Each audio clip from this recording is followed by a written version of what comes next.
السلام علیکم ورحمۃ اللہ وبرکاتہ۔ بسم اللہ الرحمن الرحیم۔ الحمد للہ رب العالمین والصلاة والسلام علی اشرف الخلائق اجمعین سیدنا و سید الاولین والآخرین حبیبنا و حبیب الہ العالمین امام المرسلین و خاتم النبیین ابی القاسم المصطفى محمد وعلى اہل بیتہ الطیبین الطاہرین الہداة المہدیین المعصومین المظلومین، اما بعد۔ یہ مبارک و مسعود، یہ نورانی اور روحانی محفل جس نام نامی سے منسوب ہے، وہ نام نامی، وہ اسم گرامی حضرت امیر المومنین علی ابن ابی طالب علیہ الصلاۃ والسلام کا اسم گرامی ہے۔ دیر سے شعری سلسلہ جاری تھا، تو میں اپنے ٹوٹے پھوٹے ہوئے ثقیل اور سقیم اسلوب میں نثر میں جو کچھ کہہ سکتا ہوں اس تک پہنچنے کے لیے ایک شعر ہی کا سہارا لے رہا ہوں، اور وہ شعر مرحوم و مغفور مخمور سعیدی صاحب کا شعر ہے۔ آج وہ ہم لوگوں کے درمیان میں نہیں ہیں، ورنہ پوری اردو دنیا میں اس گزشتہ 40-50 سال کے عرصے میں مخمور صاحب کی جو شعری اور ادبی شخصیت تھی وہ جانی پہچانی شخصیت ہے۔ خاص طور سے دہلی میں ہوا کرتے تھے، اور اسی فقیر کے اصرار پر انہوں نے چند منقبتیں اور چند سلام کہے تھے۔ اس میں ایک مرتبہ جو منقبت پڑھی اس کا مطلع یہ تھا کہ نام علی کو کیوں نہ میں روح کی تازگی کہوں، نام علی کو کیوں نہ میں روح کی تازگی کہوں، وادی جاں مہک اٹھے جب میں علی علی کہوں۔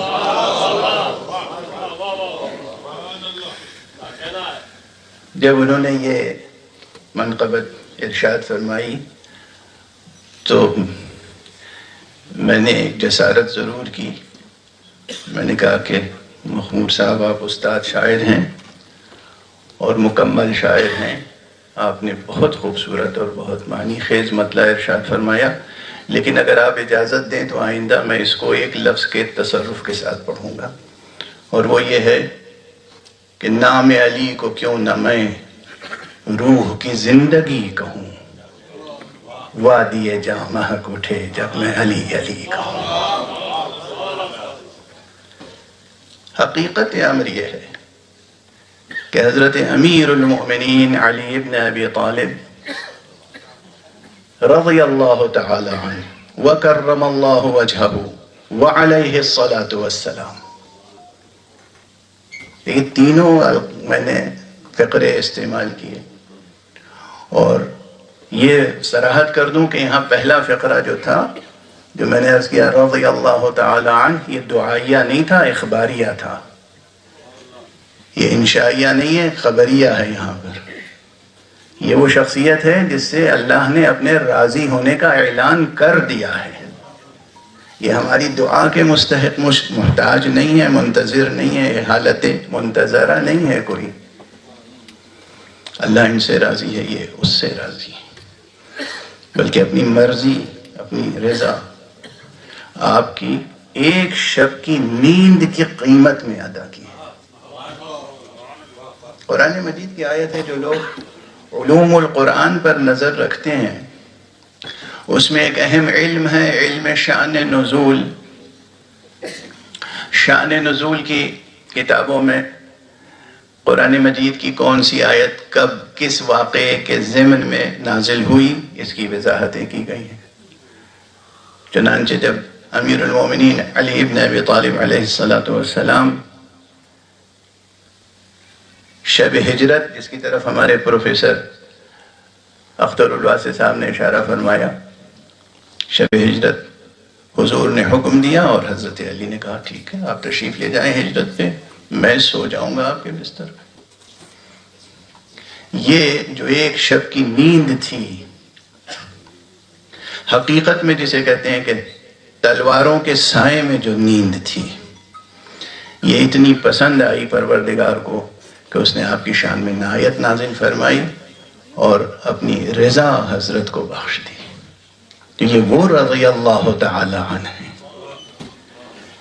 تو یہ انشاء نہیں ہے، دعا نہیں ہے ہماری طرف سے کہ اللہ ان سے راضی ہو جائے، یہ اخبار ہے، خبر دے رہا ہوں کہ اللہ ان سے راضی ہو گیا۔ اور کرم اللہ وجہہ، اس لیے کہ اللہ نے آپ کے چہرے کو کیا کرامت اور کیا بزرگی بخشی ہے۔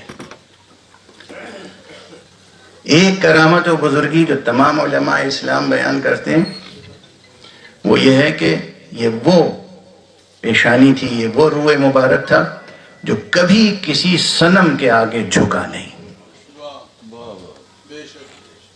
اور ایک بات عرض کروں، اگر واقعاً اصنام پرستی کے اس دور میں بھی ہمیں سرفراز رہنا ہے تو ہمارے اندر قوت عشق علی ہی سے پیدا ہوگی۔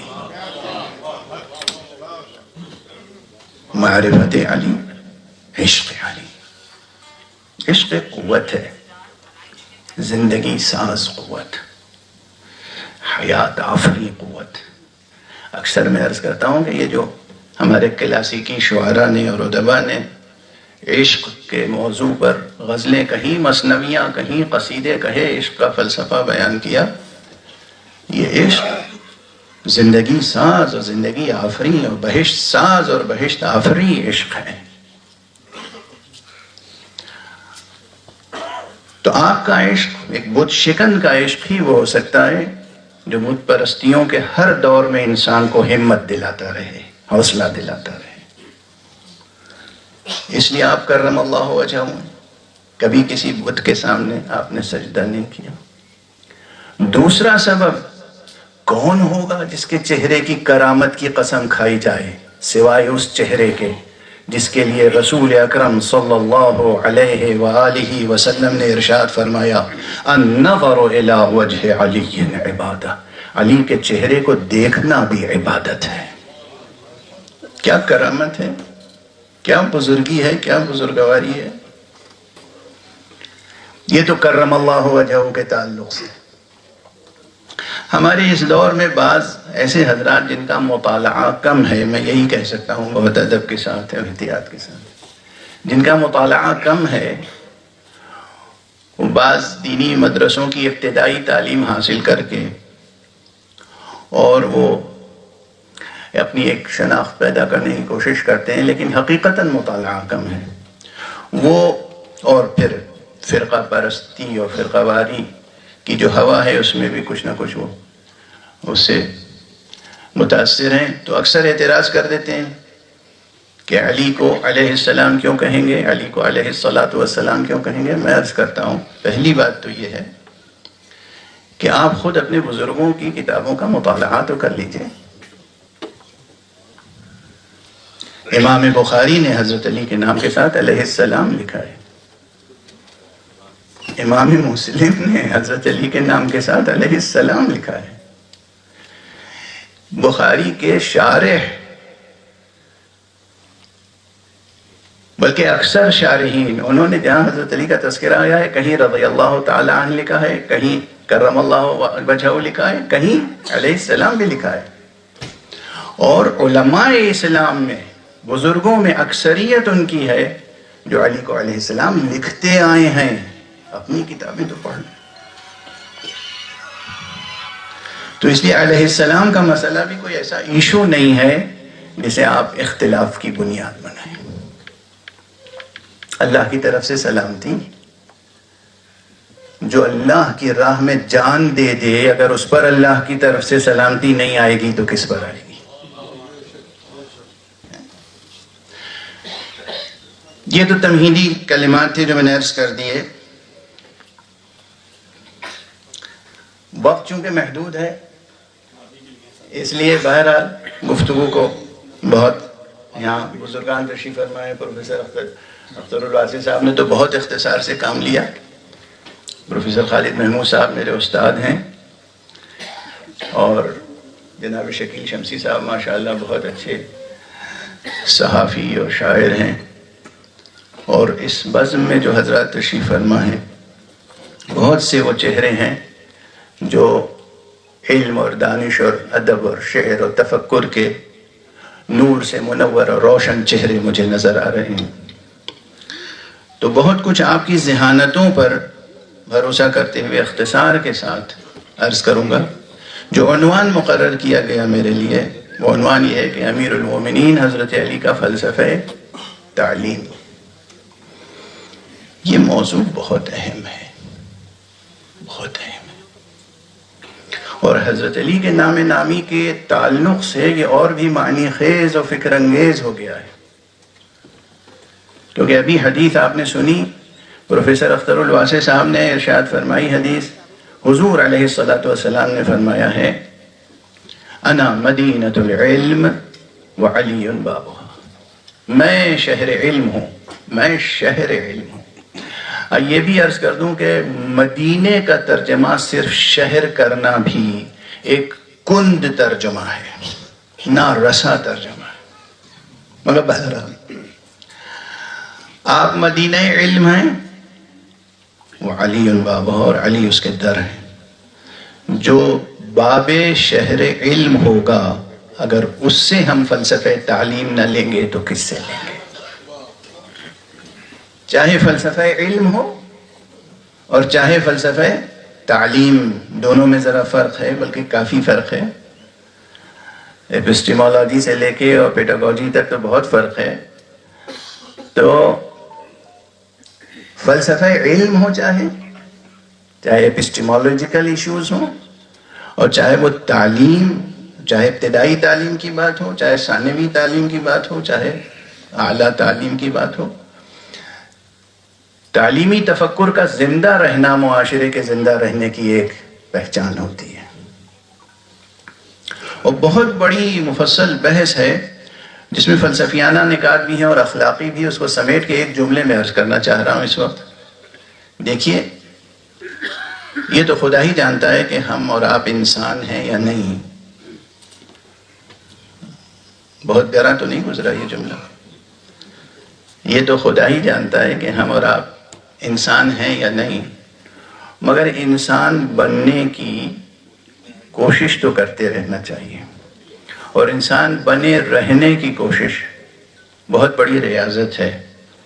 ایک شعر تو بہت مشہور ہے غالب کا، آپ سب کے ذہنوں میں ہوگا کہ بس کہ دشوار ہے ہر کام کا، آسان ہونا آدمی کو بھی میسر نہیں، انسان ہونا. بہت مشہور شعر ہے. لیکن مولانا حالی، جنہیں میں کہتا ہوں معلم اخلاق، زبان اردو کے سعدی، مولانا الطاف حسین حالی کا بھی یہ شعر ہے کہ جہاں انہوں نے فرمایا ہے کہ فرشتے سے بہتر ہے انسان ہونا. یہ یاد رکھیے گا، یہ شعر برائے شعر نہیں عرض کر رہا ہوں. ہمارا مذہبی معاشرہ یہ سمجھتا ہے کہ فرشتے انسان سے افضل ہیں. یہی سمجھتے ہیں نا کہ فرشتے ملائکہ انسان سے افضل ہیں. یہ بھول جاتے ہیں کہ یہ فرشتے اور یہ ملائکہ سب انسان کی خدمت کے لیے خلق ہوئے ہیں. بہرحال مولانا حالی فرماتے ہیں کہ فرشتے سے بہتر ہے انسان ہونا، مگر اس میں لگتی ہے محنت زیادہ.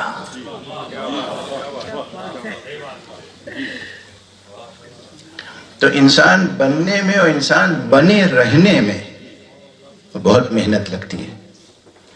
اور یہ محنت وہ ہے جو ہم سے اور آپ سے مطلوب ہے. مطلوب الہی، منظور نظر الہی ہے. یہ شریعت، یہ طریقت، یہ تصوف، یہ دین، یہ مذہب، یہ جو کچھ بھی ہے، یہ اس لیے نازل کیے گئے ہیں تمام نظام، تاکہ ہم ان سے مدد لے کر انسان بن سکیں۔ اور انسان کی، اب یہ جملہ عرض کر رہا ہوں، چھوٹا سا جملہ اگر محفوظ رہ جائے ذہنوں میں، نقش ہو جائے اگر لوح قلب پر، تو میں بہت ممنون ہوں گا۔ یہ نہ جانے کتنی آیتوں اور حدیثوں اور نہ جانے کتنے مفکرین کے افکار کا خلاصہ ہے جو یہ فقیر عرض کر رہا ہے آپ کے سامنے۔ انسان کی بحیثیت انسان غذا صرف علم ہے۔ انسان کی بحیثیت انسان غذا صرف علم ہے۔ باقی جو کچھ ہم تناول فرماتے ہیں وہ تو ہمارے اور حیوانات میں مشترک ہے یا نہیں؟ جو کچھ آپ تناول فرماتے ہیں وہ سب ہم میں اور حیوانات میں مشترک ہے۔ جو چیز ممتاز ہے قطعاً، یعنی ہم جو غذا لیتے ہیں روزانہ، صبح اٹھ کے ناشتہ کرتے ہیں، ماشاءاللہ دوپہر میں ہم لوگ تو 3 وقت سے کم کھانے پہ اکتفا نہیں کرتے بلکہ اس سے بھی زیادہ ہو جائے۔ حالانکہ ایک حدیث میری نظر سے گزری کہ جو شخص، یہ اثر ہے حدیث، اگر آپ نہ کہیں تو اثر ہے، یعنی بزرگان دین میں سے ایک بزرگ کا یہ قول ہے کہ اگر 2 وقت سے زیادہ ایک دن میں کوئی انسان کھائے تو اسے جانور کے کھونٹے پہ باندھ دو۔ قربان ہوئے جا رہے ہیں روٹی پر۔ یہ غذا جو ہم لیتے ہیں یہ سب ہم میں اور حیوانات میں مشترک ہے۔ کوئی ایک چیز بتا دیجئے جو ممتاز ہو، جو حیوان نہ کھاتے ہو۔ بھی ہم سبزی کھاتے ہیں، سبزی خور حیوان بھی بہت ہیں۔ ہم گوشت کھاتے ہیں، گوشت خور حیوان بھی بہت ہیں، کم تو نہیں۔ دال دلیا چگنے والے بھی حیوان کم نہیں ہیں۔ کیا چیز ہے کھانے کی جو حیوان سے ہمیں ممتاز کرتی ہے؟ صرف ایک چیز ہے۔ اسی لیے میں نے قید رکھی تھی بیچ میں، وہ جو علم منطق میں خاص طور سے بار بار بحث آتی ہے کہ بھئی یہ تعریف جامع ہے اور مانع ہے یا جامع و مانع نہیں ہے، اس میں قید احترازی ہے یا نہیں ہے۔ تو وہ قید احترازی میں نے رکھی ہے کہ انسان کی بحیثیت انسان غذا صرف علم ہے۔ اسے یاد رکھیں ہمیشہ، زندگی کے جس مرحلے میں ہوں اور زندگی کے جس شعبے میں ہوں۔ اور اگر انسان کی بحیثیت انسان غذا علم ہے تو ہمیں یہ غذا سب سے بہتر، سب سے برتر، سب سے نفیس اگر کسی کے خانے نعمت پر میسر آ سکتی ہے تو وہ علی ابن ابی طالب کی کا خانے نعمت ہے۔ مائدہ امیر المؤمنین علی ابن ابی طالب پر ہمیں الہیات سے لے کر اخلاقیات تک، الہیات سے لے کر اخلاقیات تک، زندگی کے جتنے شعبے ہیں ہر شعبے پر آپ نے روشنی ڈالی۔ اور بھئی مسائل اتنے ہیں کہ میں کیا عرض کروں، وقت کی محدودیت بہرحال پیش نظر ہے۔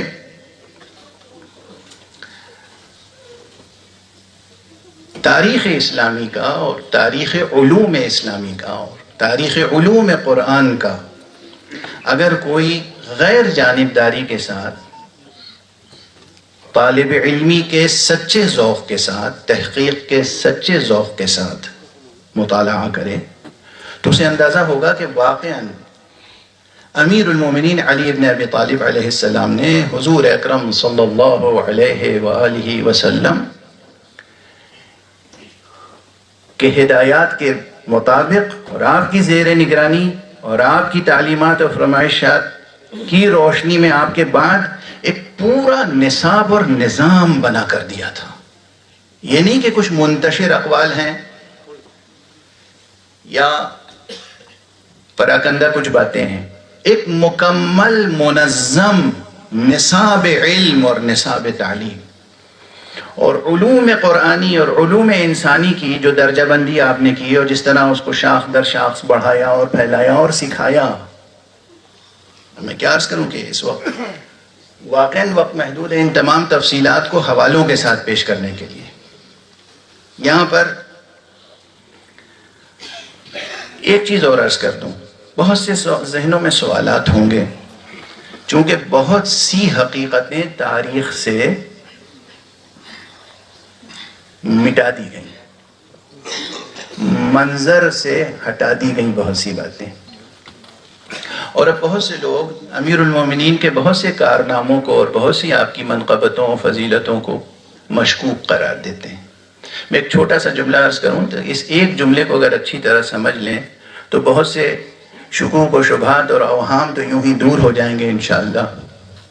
حضور سرکار رسالت مآب محمد مصطفیٰ صلی اللہ علیہ وآلہ وسلم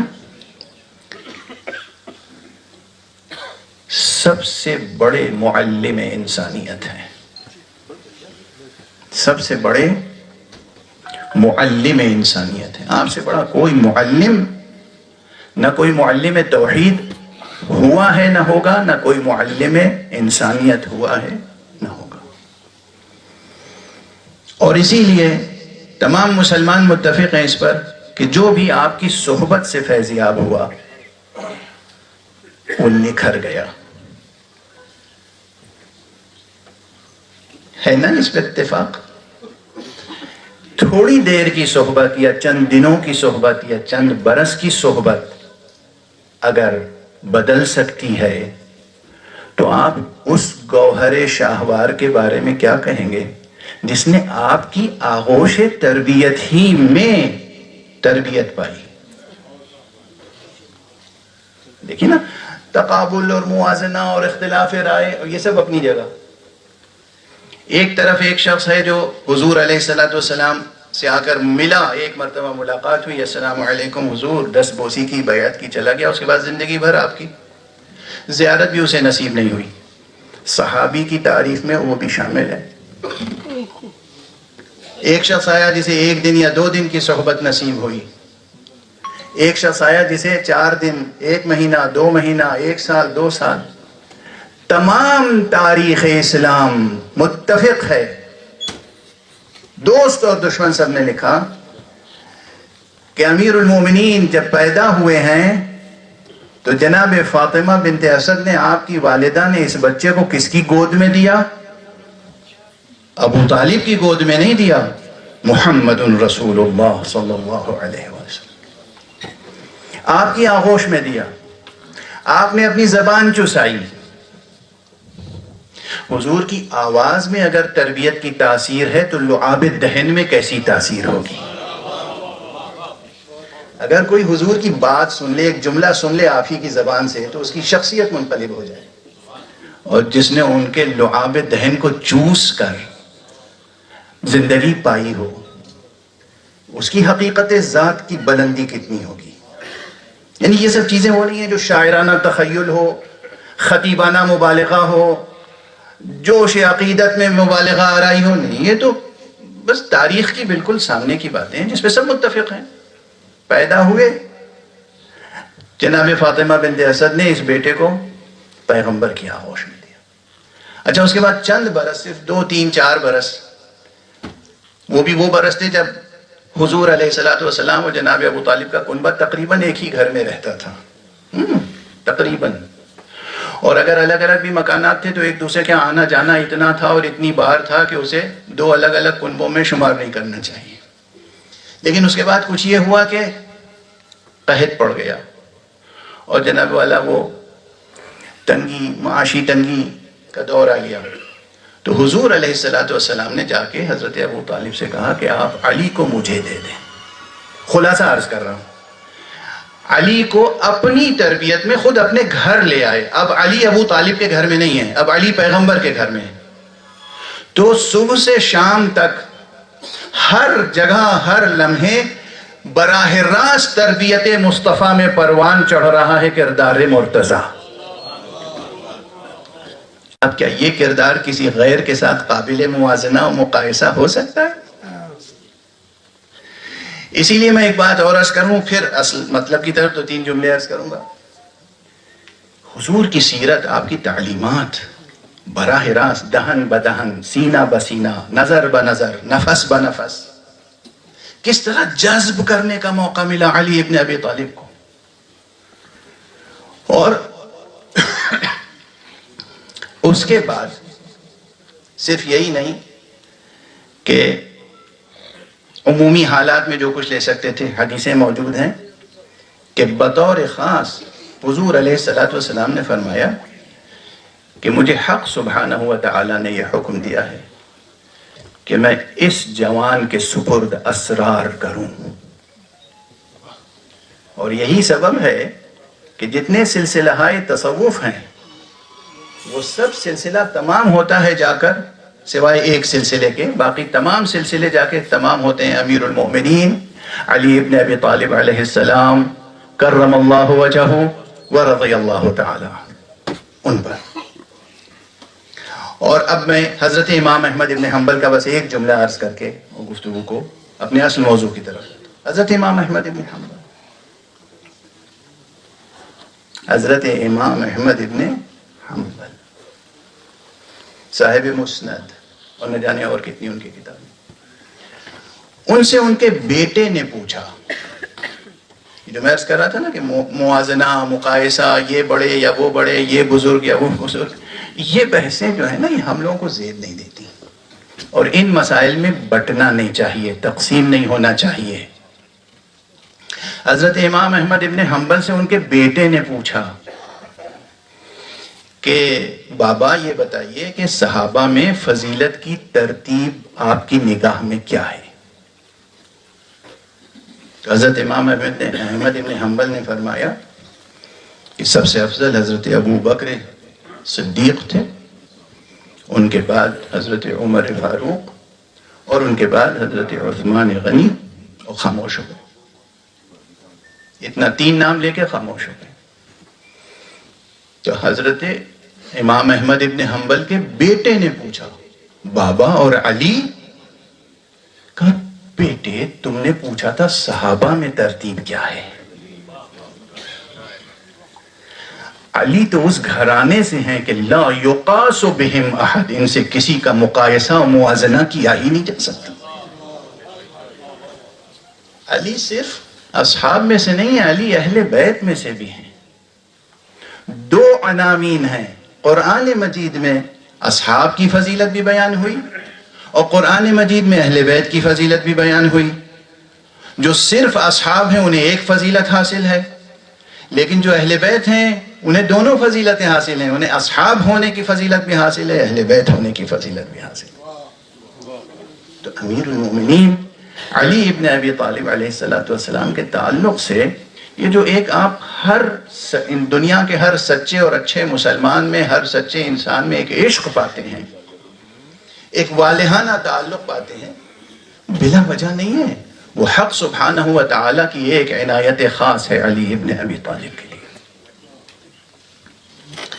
ایسی شخصیت، بس چند فقرے میں، ایسی شخصیت جو حضور علیہ السلام کے آغوش تربیت میں پروان چڑھی ہو، اور جس کے لیے حضور علیہ السلام نے فرمایا ہو کہ میں شہر علم ہوں، یہ دروازہ ہے. اس سے اگر ہم فلسفہ علم اور فلسفہ تعلیم حاصل کریں تو سوچئے کہ معاشرہ کتنی بلندیوں تک پہنچ سکتا ہے. میں صرف 2 باتیں عرض کر کے گفتگو تمام کر دوں گا.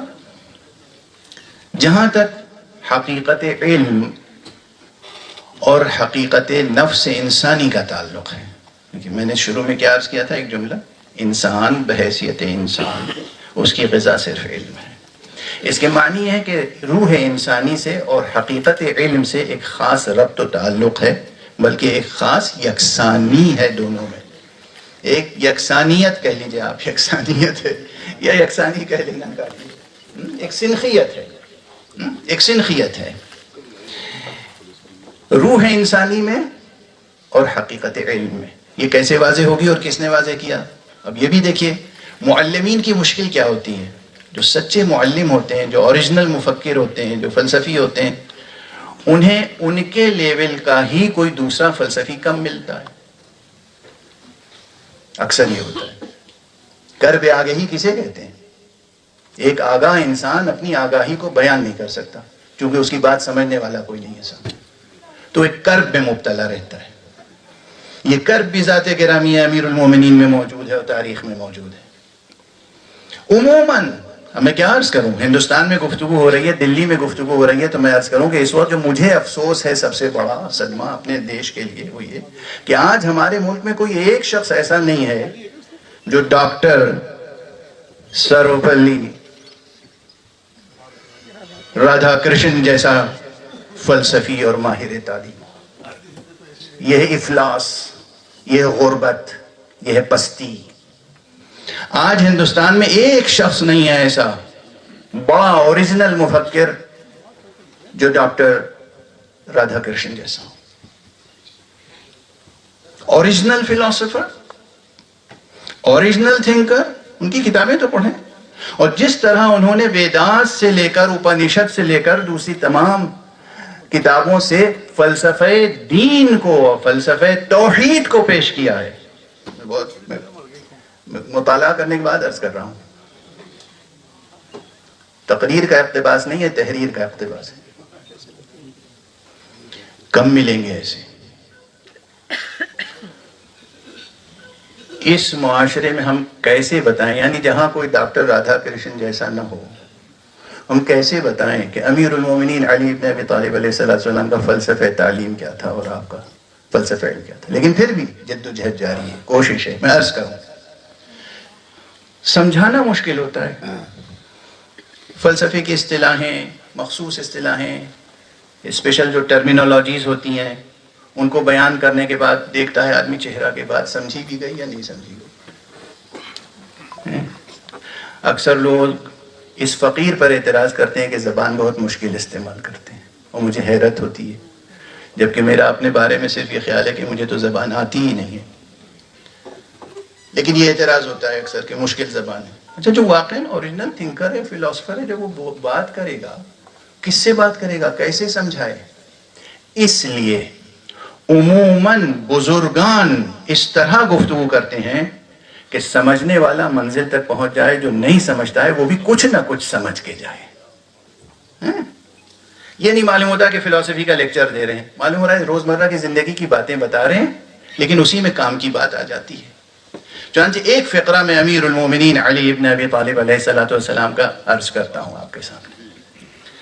آپ نے فرمایا ہے، علم کی حقیقت پر طرح طرح سے آپ نے روشنی ڈالی، لیکن یہ ایک جملہ مجھے اکثر یعنی چھایا رہتا ہے ذہن پر، اس لیے کہ اس ایک جملے میں روح انسانی کی حقیقت بھی بیان کر دی اور علم کی حقیقت بھی بیان کر دی، اور ایسی اس انداز سے بیان کیا کہ انسان میں شوق اور جذبہ بھی پیدا ہو، اور کبھی حصول علم سے گھبرائے نہیں، تھکن نہ ہو. نہیں، ہمارے یہاں ایک زمانہ تھا، اب بھی ہوگا، میں نے سنا ہے بعض بزرگوں کو، بچہ اسکول سے آیا اور اس کو دوسرے علوم، عموماً مسلمان گھرانوں میں تو یہ رہا ہے کہ بھئی مولوی صاحب آ گئے قرآن پڑھانے کے لیے، اب اندر سے کوئی آواز آئی کہ بچہ ابھی تھکا ہوا ہے، اس کے ذہن پہ کتنا بوجھ ڈالیں گے آپ، دماغ پہ کتنا بوجھ ڈالیں گے. انہیں اندازہ نہیں کہ بچے کے ذہن میں کتنی قوت ہوتی ہے اور انسانی دماغ میں کتنی توانائی ہوتی ہے. دیکھیں نا، یہ جاہل معاشرے کی آواز تھی، بچے کے ذہن پہ کتنا زور ڈالیں گے. امیر المومنین کا یہ جملہ سن لیجئے، بچہ ہو، جوان ہو، بڑا ہو، بوڑھا ہو، مرد ہو، عورت ہو، سب سن لیں. فرماتے ہیں، کل وعاء یضیق بما یجعل فیہ الا وعاء العلم فانہ یتسع.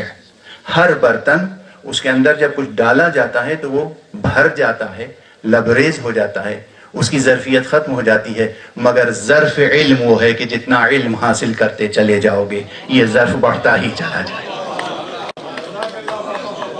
یہ ظرف وسیع سے وسیع تر ہوتا چلا جائے گا. یہ کون سا ظرف ہے؟ یہ ظرف علم کون سا ہے؟ کتاب، نوٹ بک، لوح، تختی. یہ ظرف علم آپ کی روح ہے، یہ ظرف علم آپ کا ذہن ہے، یہ ظرف علم آپ کا قلب ہے. علم کہیں اور یہ جوہر نام علم نہیں پاتا مگر تب جب یہ قلب انسان میں آ کے مستقر ہوتا ہے. بہت اہم نکتہ یہ فلسفیانہ بحث ہے یہاں پر، کہ آپ وجود خارجی کو علم نہیں کہتے، وجود ذہنی کو علم کہتے ہیں نا.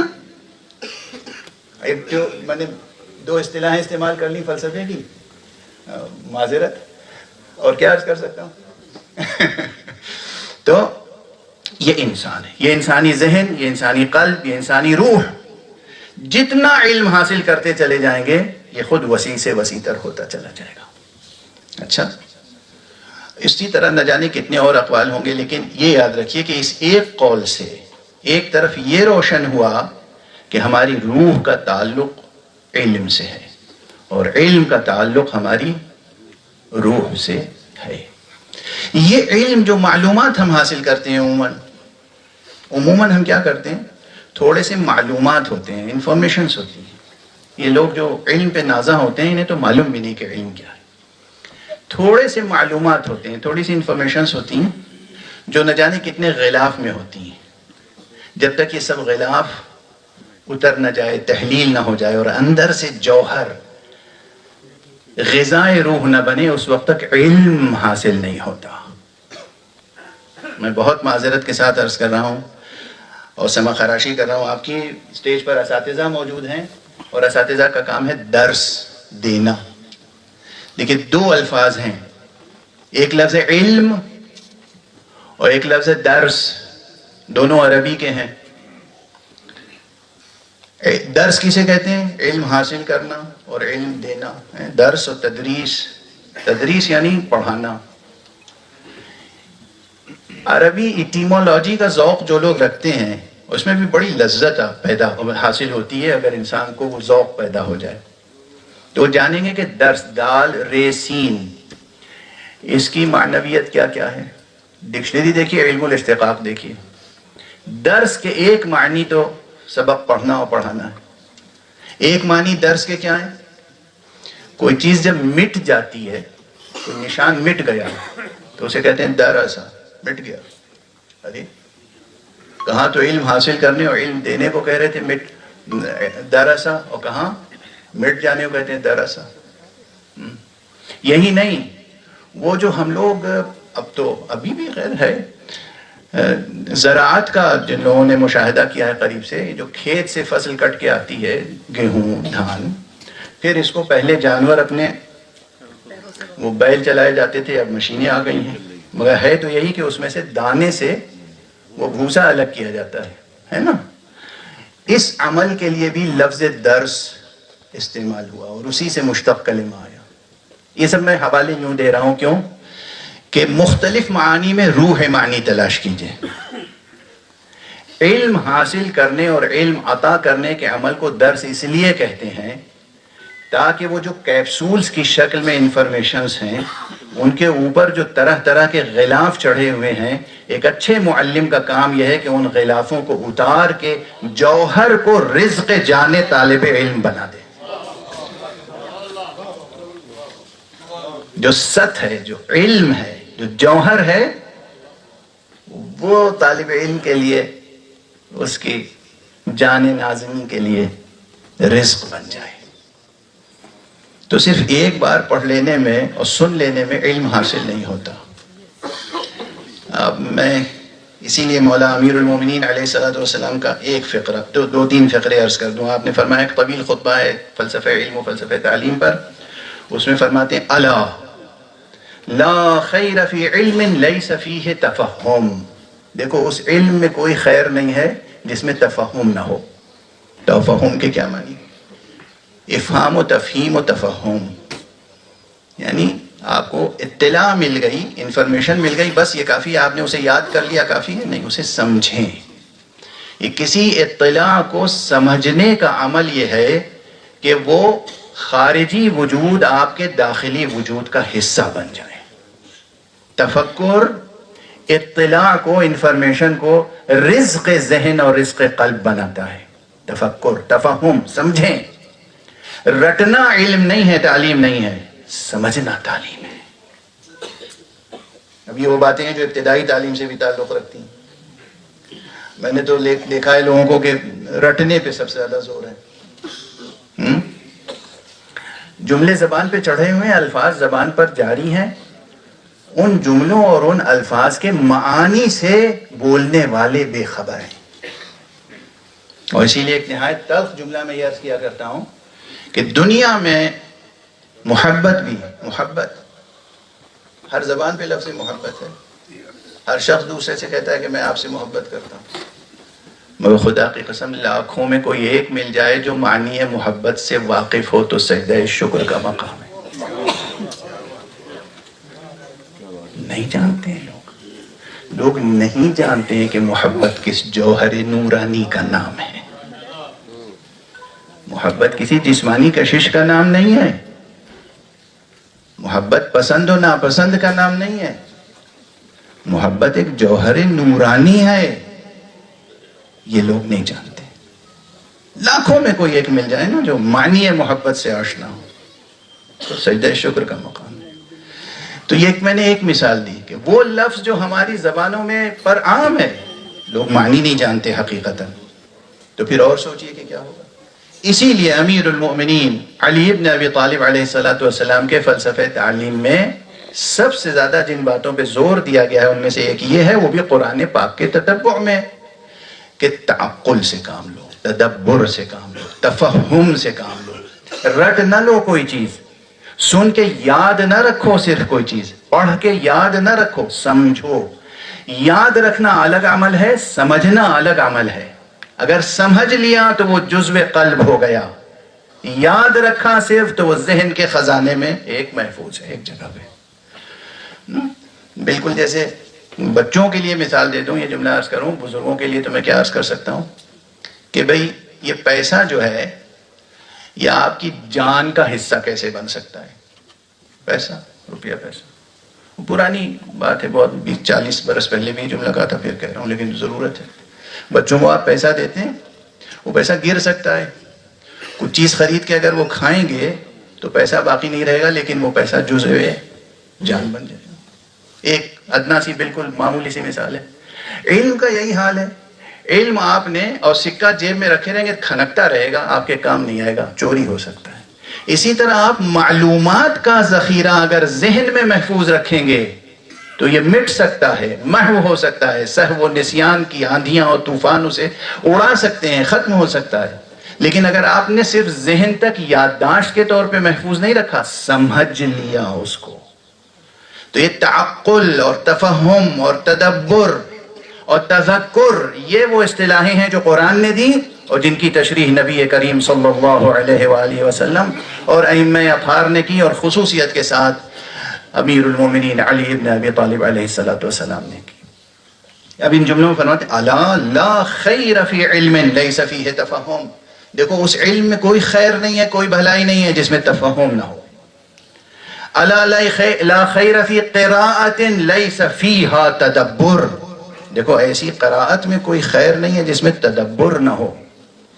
الا لا خیر فی عبادۃ لا فقہ فیہا، یہ اور سب سے بڑھ کر ہے، یہ خانقاہ نشینوں اور محراب میں دن رات گزارنے والوں کے لیے ہے کہ جو عبادت کرتے رہتے ہیں۔ آپ فرماتے ہیں کسی عبادت میں کوئی خیر نہیں ہے جب تک کہ اس میں تفقہ نہ ہو، یعنی سوجھ بوجھ، تفکر، سمجھ اگر نہیں ہے تو عبادت، اب جتنے لوگ ہیں بظاہر ہے، ہمیں تو اکثر لوگ ملتے ہیں نا اس لباس کو دیکھ کر بھی، اپنا درد دکھ بیان کرتے ہیں، اور سن لیجئے، ہنسی ضبط کیجئے اگر ضبط کر سکتے ہیں تو، خدا معلوم مجھے کیا سمجھتے ہیں، اللہ تعالی کی شکایت مجھ سے کرتے ہیں آگے۔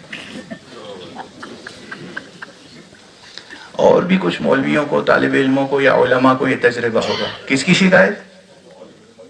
اللہ کی شکایت ہم سے آگے کرتے ہیں۔ کیا کرتے ہیں؟ مولانا دعا کرتے کرتے زبان گھس گئی، اللہ دعا ہی نہیں سنتا، اللہ دعا قبول نہیں کرتا۔ کس کی شکایت کس سے کر رہے ہیں؟ اور فرمائیں، ہائے رے نادانی، کتنا نادان ہے ہمارا معاشرہ، کیسی کیسی نادانیاں ہیں، کیسی کیسی تہدار جہالتیں ہیں، کیسی کیسی غفلتیں ہیں، حالانکہ وہ خدا ایک زندہ حقیقت ہے اور آپ جب چاہیں اس سے ایک زندہ رابطہ برقرار کر سکتے ہیں، لیکن یہ زندہ رابطہ جو ایک زندہ خدا سے ہے یہ مفقود ہے ہمارے درمیان۔ مفقود ہے. یہ زندہ رابطہ، زندہ خدا سے زندہ رابطہ برقرار رکھنا، یہ اس محبت کے سہارے سے ہو سکتا ہے کہ جو حقیقی محبت ہے، یعنی ایک جوہر نورانی ہے، اور وہ محبت اور وہ معرفت اور وہ علم جو پروان چڑھے قرآن کے سائے میں اور محمد اور آل محمد کی تعلیمات کے سائے میں، جس کا دروازہ امیر المومنین علی ابن ابی طالب کی ذات گرامی ہے. کس طرح سے، تو میں نے 2-3 فقرے عرض کر دیے. اب ظاہر ہے پورا خطبہ پڑھ دوں آپ کے سامنے اور ترجمہ کر کے گزر جاؤں تو حق تو ادا نہیں ہوگا. اصل کار کہ معلومات جس طرح ہمارے تجوری میں یا جیب میں رکھا ہوا سکہ کھنکتا رہے، وہ زندگی کو فائدہ نہیں پہنچا سکتا. اسی طرح یہ جو خطبہ ہیں، ہم جیسے جاہل خطبہ رٹ لیے 2-4 جملے حضرت کے اور اس کے بعد ہر جگہ گرجتے پھر رہے ہیں کہ ہمیں عالم مان لو، اس سے کچھ نہیں ہوتا. یہ فقرے بھول جائیں گے، یہ رٹے ہوئے جملے ختم ہو جائیں گے، کسی کام نہیں آئیں گے جب تک کہ ان جملوں میں اور فقروں میں، آیات قرآنی میں، احادیث پیغمبر میں جو جوہر معنی ہے وہ رزق جاں نہ بن جائے. وہ رزق جاں تب بنے گا، اس کے وسائل، تعلیمی وسائل کیا ہیں؟ تفکر، تدبر، تعقل. یعنی نظام تعلیم علوی میں رٹنے رٹانے کا عنصر بہت کم ہے، بالکل نہیں ہے. سب سے زیادہ عنصر جو حاوی ہے اور غالب ہے وہ ہے تفکر. سوچئے، سمجھئے، اپنے دل کے اندر بات کو اتارنے کی کوشش کیجئے، اور کامیابی تب ملے گی جب بات دلوں تک پہنچ جائے. یہ ظاہر ہے کہ اس مجمع کے لیے میں سمجھتا ہوں کہ یہ چند جملے کافی ہیں اس وقت. پہلی چیز علم. علم ایک نورانی حقیقت ہے، محبت بھی ایک نورانی حقیقت ہے. علم کو محبت میں گوندھیے اور اپنے دل و دماغ کو منور کیجئے اور سوچئے اور ریاضت کیجئے. اور لوگ ہم سے پوچھتے ہیں کہ بھائی یہ سیر و سلوک کیا ہے، یہ ریاضت کیا ہے، یہ خانقاہوں میں بزرگان کیا سکھاتے ہیں یا فقہا کیا بتاتے ہیں؟ میں عرض کرتا ہوں سب اپنے اپنے الفاظ میں کہتے ہیں صرف خدا کے لیے سب سے محبت کرنا سب سے بڑی ریاضت ہے. صرف خدا کی خاطر سب سے محبت کرنا یہ سب سے بڑی روحانی ریاضت ہے، اور اس روحانی ریاضت کا سب سے بڑا امام علی ابن ابی طالب ہے. والسلام علیکم ورحمۃ اللہ.